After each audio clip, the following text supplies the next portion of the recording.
John Constantine, a Hellblazer podcast.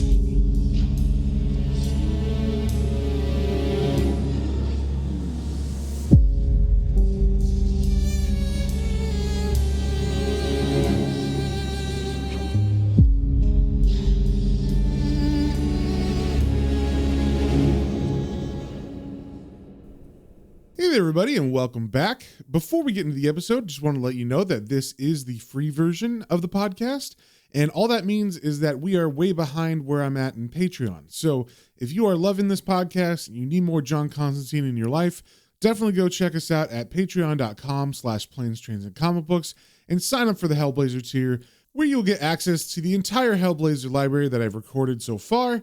And also you'll get access to the exclusive episodes of the Planes, Trains, and Comic Books main podcast. So if any of that sounds good to you, definitely go over to patreon.com/planes, trains, and comic books, all one word, and sign up there. And with that out of the way, let's get into the issue. Today we are reading Hellblazer number 63, and just a little catch up on what's been going on. The first of the Fallen is after John Constantine. He's been trying to figure out how to break the deal that he made with John when John got him to cure his lung cancer. He was very slighted by that trick, and so he's been trying to figure out how to get around that. And in the last issue, we saw that the First is trying to mess with John by bringing out people from his past, specifically a man who had almost molested John when John was only 16 years old. So John had that traumatic incident with him, then didn't see him for 30 years, and then John just happens to see him walking in the present day, which really messes him up for a bit.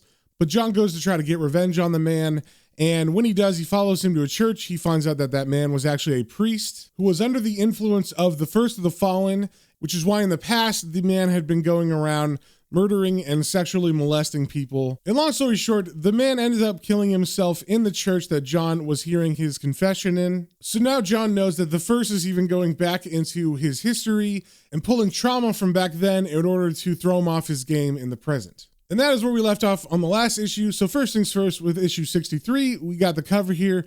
We see John Constantine is having a drink, having a smoke. He's looking like he's resting his arm on the bar, and he's looking straight at us. And behind him, we see the apparitions of Swamp Thing and the Phantom Stranger. And as we turn to the first page, we see a very sad John Constantine, and we see the name of this issue is actually called 40. And it is written by Garth Ennis with art by Steve Dillon. And as we zoom out, we see John is just walking outside, and his narration says, "I hardly noticed the winter turning to spring.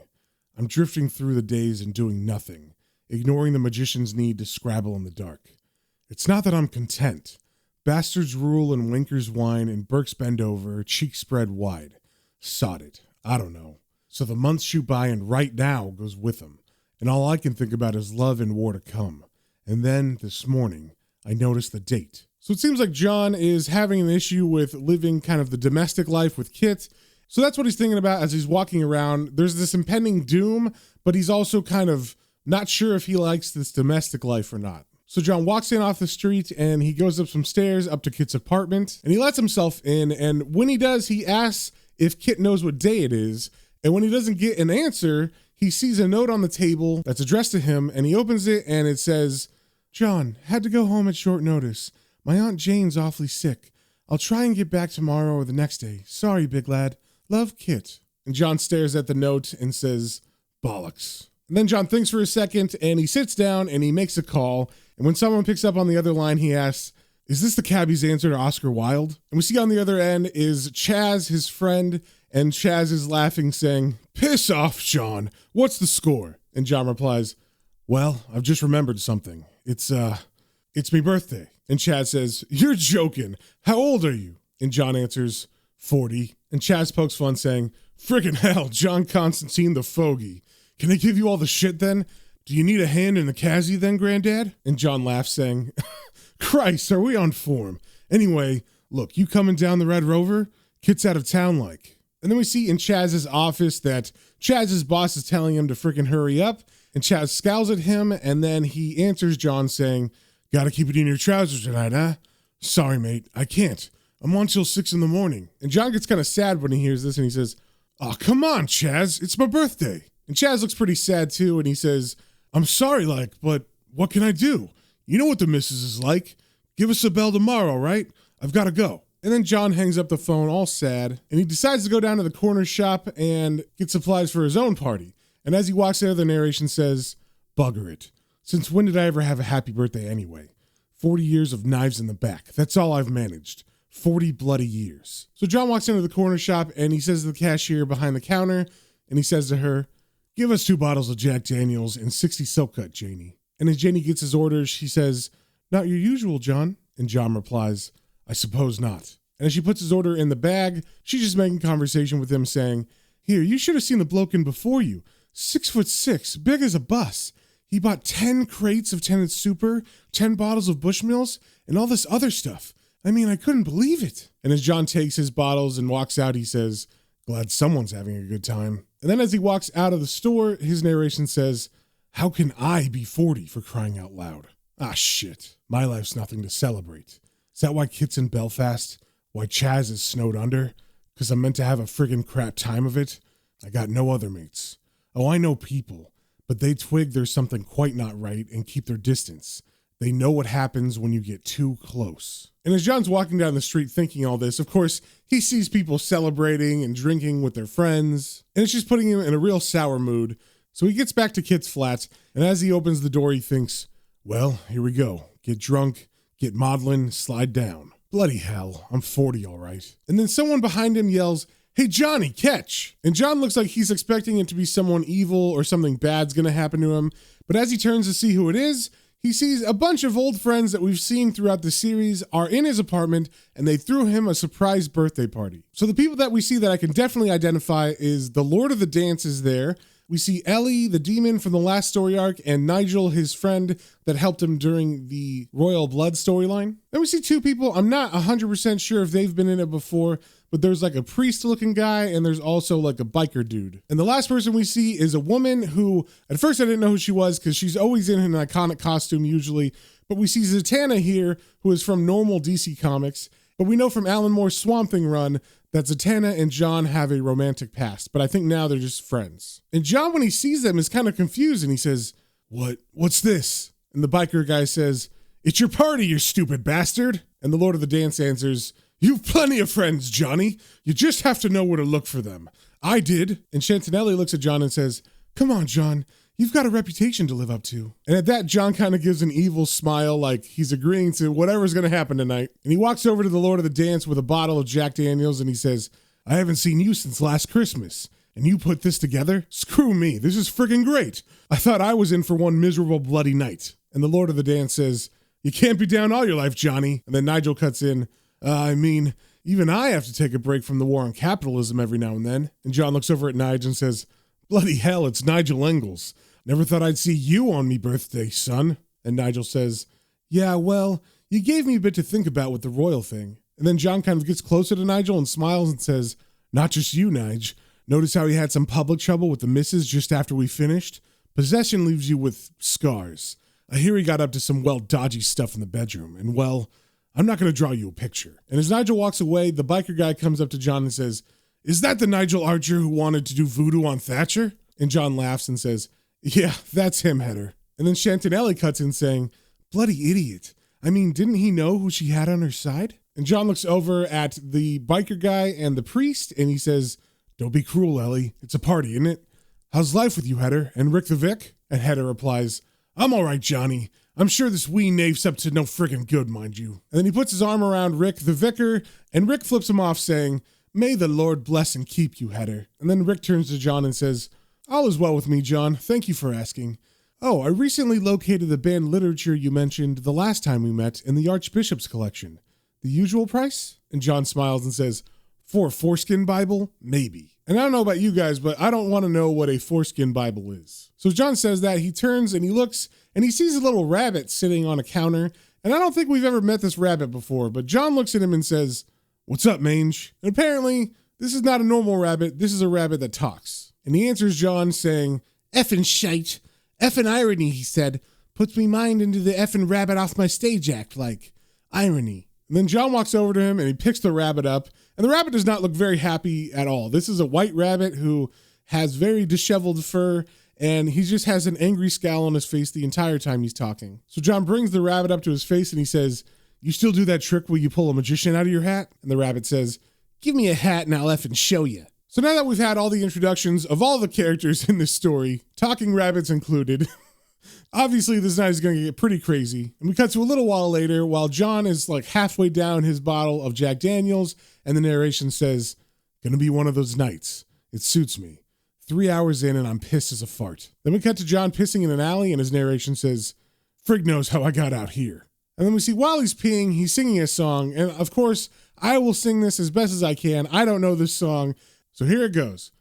I stuck my finger in a woodpecker's hole, and the woodpecker said, God bless my soul. Take it out, remove it.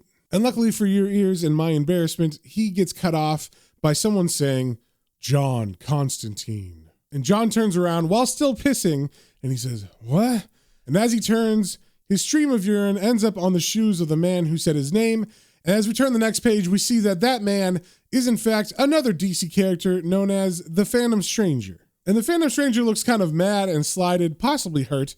And he looks at John and he says, I had hoped we would ignore the cold facade that our kind deems so necessary, if only at this time of celebration.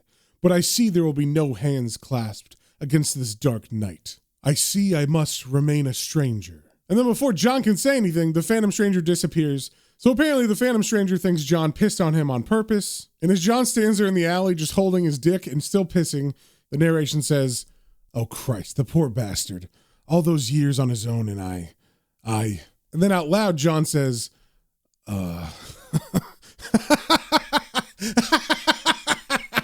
then we cut to the inside of the party a little bit later when John gets back and we see him pouring a bunch of drinks and the narration says, the others think it's pretty funny too. And we see Heather is saying to Zatanna, serves the pompous shite right, sleeker looking wanker. And Zatanna is saying to him, oh, you Brits, your sense of humor is so anal. And like I said before, Zatanna looks completely different than she normally does in DC. Normally she has her magician's outfit on, which is also her DC superhero costume. And that has like a black bustier with fishnet stockings. And she usually has long hair too, but now she's definitely more casual here. She's wearing an orange jumpsuit and her hair only goes just past her ears now. And because she didn't like the joke or she thought it was so dirty, the Lord of the Dance turns to her and says, oh, Zatanna, imagine the look on his face. So those three are in the background talking. And then we see John mixing the drinks and Nigel looking at what he's mixing and says, what's that? And John replies, rocket fuel. And John passes the glass to Nigel. And then he turns to Heather and says, I meant to ask you, do you know where Terry the Butcher is these days? And Heather says, aye, I'll tell you where he is. He's at the bottom of Clyde with a baseball bat up his arse. I caught the wee figure in bed with my daughter, for Christ's sake. And then John pauses and looks kind of concerned and he says, Maggie and Kate? Aren't they? And Heather answers, Siamese twins, aye. Butcher's better off dead, mind. He pissed off Mike Adams last year and got his dick cut off. They left him an inch to pee with, though. And John replied sarcastically, old Adams always was a big softy. Then we cut to some time later and the narration says, the witching hour. And we're cutting into the middle of a conversation where John is talking to Rick the Vicar, and apparently he's making him a proposition. And he's saying, $2,000 in a jar of angel spunk. Final offer. And in the foreground, we see Mange the rabbit is eating some broccoli on a plate, and he's saying, bastards, bastards, all freaking bastards. And then the broccoli in front of him begins to sparkle, it looks like, or something's going on with it. And Mange the rabbit says, Constantine? Did you spike my freaking broccoli? And everybody turns to see what he's talking about. And then all of a sudden, the broccoli begins to grow and sprouts, and Swamp Thing grows a body from the broccoli. And Swamp Thing hands out a letter to John, and he says, what is the meaning of this? And John takes the letter and looks at it, and he sees it as addressed to Mr. S. Thing, the Swamp. And whoever the postal employee was who found that address, good for them. Going above and beyond right there. And we see in the background as John is looking at the envelope that the Lord of the Dance looks kind of worried. And John sees the Lord of the Dance and he knows what happened and he says, you invited him? Bloody hell, mate. And the Lord of the Dance replies, oh, come on. You two go back ages. And Swamp Thing is still confused and he looks pretty angry and he says, invited to what? I am becoming impatient. And John turns to him, kind of looking just as mad and says, well, now you know how I feel, trying to talk to a bloke who speaks at sod all miles an hour. Grow some extra vocal cords, you Burke. It's my birthday. And Swamp Thing looks surprised at that information and he says, I did not know. I bear you no ill will as such. And then Swamp Thing turns away from John kind of awkwardly as John lights a cigarette, and John says, oh, lucky old me. And then the Lord of the Dance says, shit, I'm sorry, lads. And then John walks over to Swamp Thing and says, all right. Don't take the hump, Sprout. Bollocks. I've got this freaking magic idea. Then we cut to a panel where the rocket fuel drink that John made and gave to Nigel has taken effect, and Nigel is piss drunk on the couch singing songs to himself. And John turns to Heather saying, Heather, take Nige home and pick up his plant, will you? And as we turn the page, we see Heather is now wearing a policeman's hat for some reason, and Nigel looks pretty shaken up or sad, possibly. And we see on the counter is a weed plant in a pot, and the pot has written on it, Nigel's, hands off. So maybe that's why Nigel's sad, because he thinks they're going to smoke all his weed. And the narration says, they're gone 20 minutes. God knows where Heather got his new hat, but I'll bet one little piggy's off to hospital. And we see Zatanna's kind of smiling, and she's looking at the weed plant, and she says, geez, Nige, Cheech and Chong, eat your heart out. And from that reaction, you would think the weed plant is gigantic or something, but it's a little tiny baby plant, so her reaction's kind of funny. So John turns to Swamp Thing and he says, take it away, maestro. And Swamp Thing stretches out his hands, and that weed plant grows gigantic on the table. And with extreme glee in his eyes, Nigel looks at the plant and says, oh, Treebeard, I knew you'd grow up one day. And Zatanna looks pretty impressed too. And Rick the Vicar is so moved by this growing of the plant that he's actually quoting scripture saying, and they shall also make gardens and eat the fruit of them. Then John turns to Swamp Thing and he says, cheers. You dry it out for us, yeah?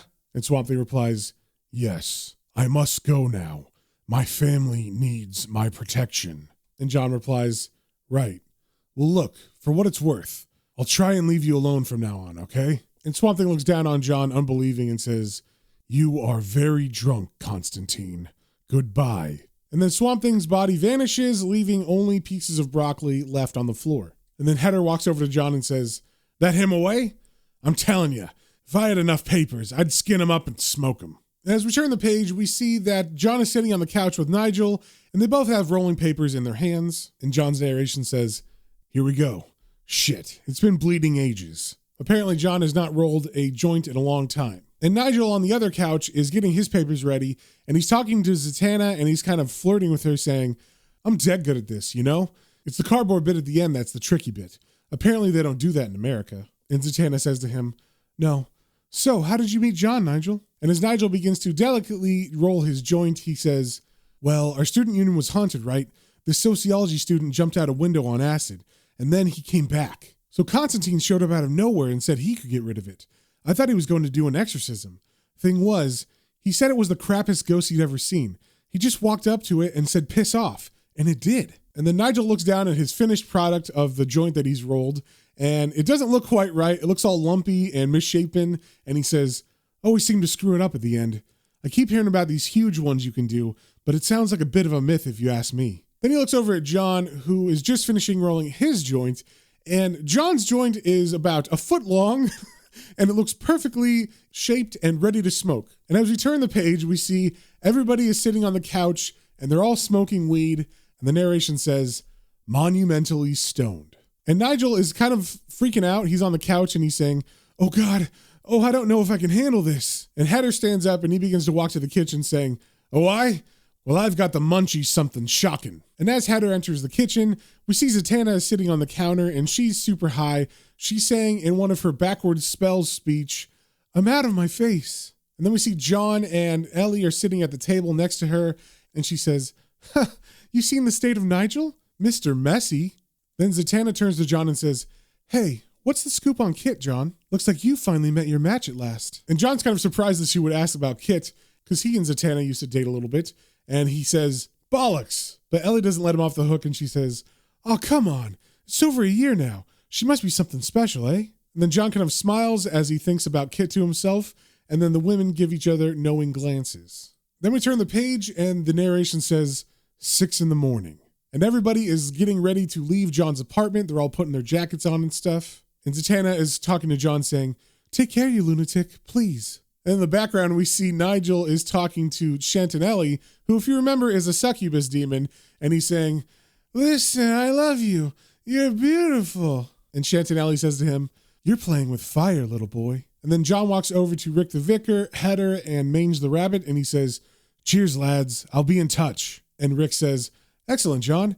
Heather will no doubt be in a foul mood when England once again thrash Scotland in the cup, but I always look forward to seeing you." And Heather hears this and he says, "Away and throw shite at yourself." So they leave, and then John walks over to Chantinelli as she's about to walk through the door, and she says to him, "See you later, you sneaky sod. Are we going to sort this figure soon?" And she's talking about the first there, I'm assuming. And John replies, "Oh, yeah." Then Ellie leaves, and we see as Nigel's walking to the door, John says, "You be careful on your way home now, Nige." And Nigel says, "Yeah, no probs. You're not such a bad bastard, you know that?